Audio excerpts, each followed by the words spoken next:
you spent a large amount of time on NYAY, and this clearly is the big idea that has been put forward in the manifesto.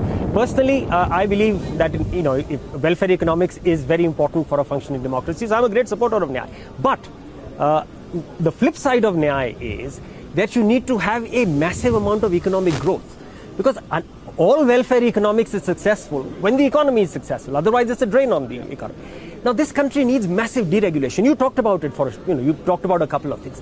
But are you prepared for a new deal for our economy, not incrementalism? I'm not only prepared. There is no option.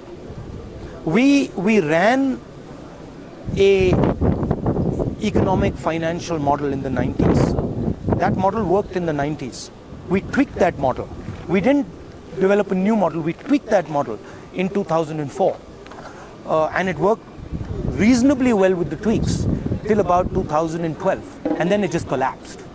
We understand and accept that the 1990s model is not going to work in 2019. Mr. Narendra Modi didn't understand that.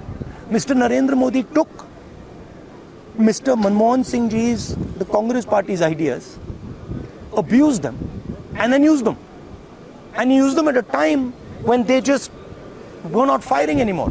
We got into trouble in 2014 because of those ideas. So absolutely, there has to be a new paradigm. There has to be a new approach. Of course, not divorced from the past. So you're not going to suddenly see a complete divergence from the past. But you do need a new paradigm. We are faced with a tremendous challenge. Probably as big as any challenge that we have ever faced.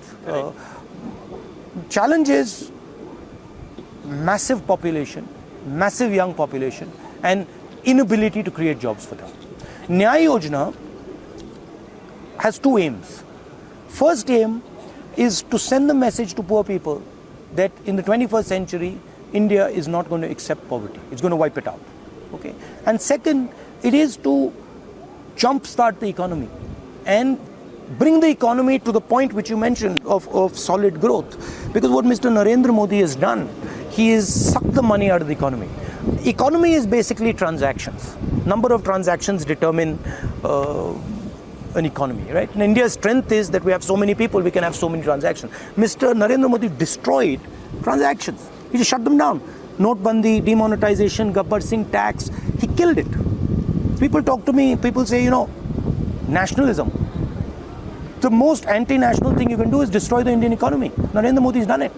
So NYAY Yojana is going to, the best way to put it is NYAY Yojana is going to remonetize what Mr. Narendra Modi demonetized. But that, and I agree with you, as I said, I'm a great supporter of welfare economics. That is only going to bring us back to the sort of constrained economic growth that we've now seen for 5 or 7 years. Clearly, this economy needs deregulation on a massive scale. I am for decentralization.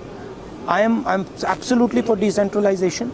The kind of policies that we have, Mr. Gandhi, 90% of India's GDP, and this is, we don't talk about it enough, 90% of India's GDP is produced in the private sector. We are one of the most private sector intensive economy. All our farmers are private. All our small businessmen are private. All our small shopkeepers, all our retail, everything. But the kind of regulatory environment that we have created is so, and you spoke about it. You spoke about the fact that for 3 years you will not ask any questions. So my question is, whenever a new government comes in, it happened to your father also. They come in with a lot of ideas, but the bureaucracy just captures you. Are you going to be able to break that stranglehold? See, there's two things. I've been in politics now 15 years. Ideas are all good.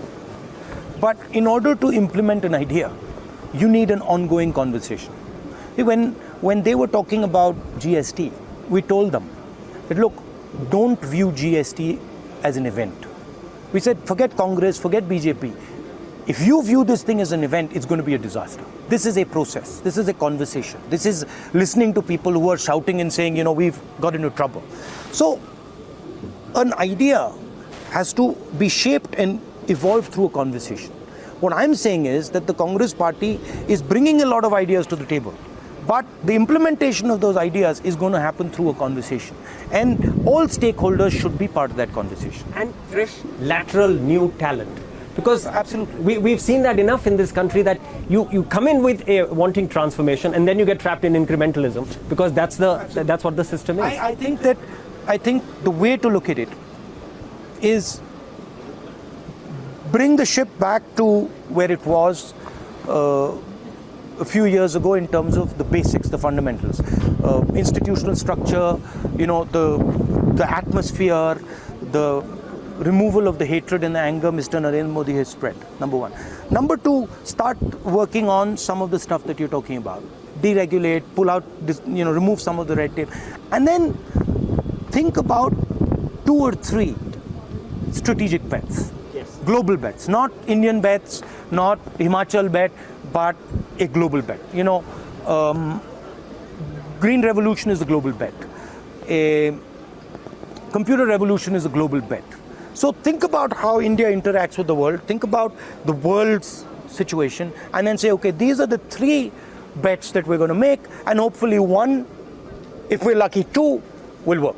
But they should be transformational. They should not be small. I think they should be transformational. I can tell you also where I think some of those bets are, right?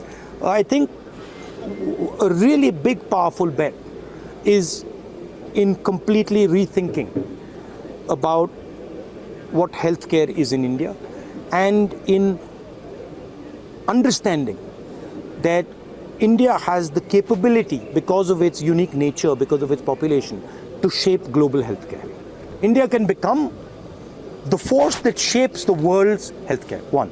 2, railways, the way we think about railways and the way we think about our air transport network, the way we think about transporting material inside India. I think there is stuff there that can be done that would completely reshape this country. But even a simple idea like corporatization of the railways. Now that's been talked about for the last 15 years. But I'm not talking about privatization. I'm talking about corporatization.